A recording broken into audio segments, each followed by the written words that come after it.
Hello dear student, welcome to hashtag group of education. मेरा नाम है हेमंत। मैं बताऊंगा आज आपको एनटीएस एग्ज़ाम के बारे में कंप्लीट इन्फॉर्मेशन। देखो, जो कम एनटीएस एग्ज़ाम होता है ये आपका एक स्कॉलरशिप टेस्ट होता है।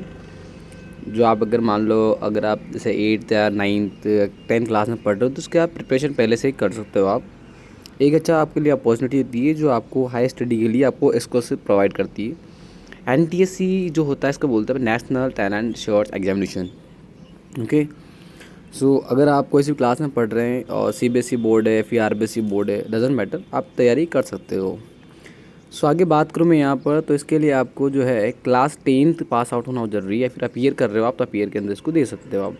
इसमें 2 स्टेज होती है आपकी। स्टेज 1 जो होती है स्टेट लेवल की होती है, स्टेज 2 जो होती है आपकी नेशनल लेवल की होती है। एग्ज़ाम पैटर्न की बात करूँ मैं यहाँ पर, तो MAT और SAT 2 पैटर्न्स आपके होते हैं। इसमें अपन डिस्कस करेंगे आगे एप्लीकेशन फॉर्म की डेट्स कब कब होती है और स्कॉलरशिप अमाउंट कितना मिलता है। इसके लिए एक चीज़ और बता दूं मैं आपको, क्लास 9th के अंदर फिर 60% होना कंपल्सरी होता है। स्कॉलरशिप स्टेज 1 की बात करें तो स्टेज जो है आपका स्टेट लेवल का होता है। MAT मतलब होता है यहाँ पर मेंटल एबिलिटी टेस्ट, जिसके अंदर आपके 100 क्वेश्चंस आते हैं और 100 मार्क्स के होते हैं। इसके अंदर आपका जीके पार्ट नहीं होता है, ओनली आपका रीजनिंग आता है जिसमें वर्बल और नॉन वर्बल होता है। बेसिक मैथ्स आता है जो आप क्लास 10 तक जो आप पढ़ के आए हो अभी तक, उनका थोड़ा सा स्टैंडर्ड यहाँ बढ़ जाता है। हालांकि स्टेज 1 के अंदर इतना लेवल नहीं आता है, तो आप स्टेज 1 आराम से इजीली क्वालिफाई कर सकते हो।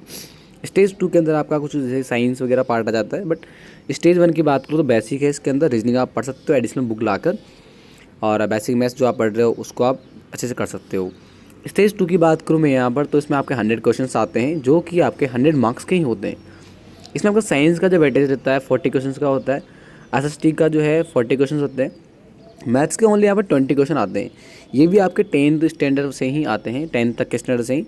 और इसके अलावा थोड़ा बहुत आप लेवल बाहर से पढ़ सकते हो, एडवांस लेवल एक्स्ट्रा क्वेश्चन पढ़ सकते हो, ताकि आपका श्योरिटी हो जाए, है ना। तो आप ये अगर कोई सी भी क्लास में पढ़ रहे हो तो आप अभी से इसका प्रिपरेशन स्टार्ट कर दीजिएगा, क्योंकि ये आपके 10th के बाद में जो स्कॉलरशिप मिलेगी उसके लिए बहुत अच्छे बेनिफिशियल होते हैं।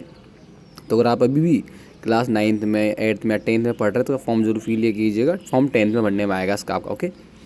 नेक्स्ट बात करो एप्लीकेशन फॉर्म, तो जो है आपके नवंबर में फिल होते हैं। स्टेज 1 का जो एग्ज़ाम होता है दिसंबर से जनवरी में हो जाता है, रिजल्ट फेब में आ जाता है। और सेकेंड जो स्टेज है इसका जो एग्ज़ाम होता है आपका वो मई में होता है और रिजल्ट जो है जनवरी में आ जाता है। ये पूरा इसमें 1 ईयर कंप्लीट लगता है और क्लास 11 से ही आपको यहाँ पर स्कॉलरशिप दी जाती है। स्टेज 2 वही बच्चे एग्ज़ाम देते हैं जो स्टेज 1 क्वालिफाई कर लेते हैं। अगर कोई बच्चा स्टेज 1 में क्वालिफाई नहीं होता है तो स्टेज 2 के अंदर एग्ज़ाम नहीं दे पाता है। तो इसके लिए आपको स्टेज 1 की अच्छे से प्रिपरेशन करनी पड़ेगी, उसी के बाद आप ये चीज़ें एग्ज़ाम दे सकते हो, अदरवाइज़ नहीं दे पाओगे आप। बात करूँ मैं यहाँ पर स्कॉलरशिप के लिए, तो क्लास 11-12 के अंदर अभी तक जो अमाउंट दिया जा रहा था या फिर दिया जा रहा है वो है 1250 रुपीज़।